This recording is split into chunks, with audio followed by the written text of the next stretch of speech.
وجعلنا من بین ایدیہم سدا، ہم نے ان کے سامنے بھی دیواریں حائل کر دی ہیں، ومن خلفہم، اور ان کے پیچھے بھی۔ یہ مضمون اس سے پہلے اس کے بعد بھی آئے گا اس سورہ مبارکہ میں، تو سمجھ لیجئے اس کی تعبیر یہی ہے کہ انسان کے سامنے وہ سب کچھ ہے جو آیات ہیں، آیات آفاقی، ان فی خلق السماوات والارض واختلاف اللیل والنہار، یہ ہمارے آنکھوں کے سامنے ہیں، یہ ساری آیات یہ سامنے ہیں۔ اور ایک ہے وہ تاریخی جو آیات ہیں،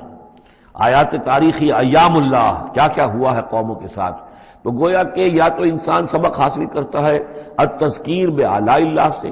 اور یا سبق حاصل کرتا ہے التذکیر بایام اللہ سے جو پچھلی تاریخ ہے۔ لیکن یہ وہ بدبخت ہیں کہ ان کی آنکھوں کے اوپر سامنے بھی ان کے جو ہے وہ دیوار حائل ہو چکی ہے کہ اس دنیا کے اندر جو نشانیاں اللہ کی ہیں ان کو نہیں دیکھ پا رہے، اور ان کے پیچھے بھی دیوار حائل ہو چکی ہے کہ ماضی کی تاریخ سے بھی یہ کوئی سبق حاصل نہیں کر پا رہے۔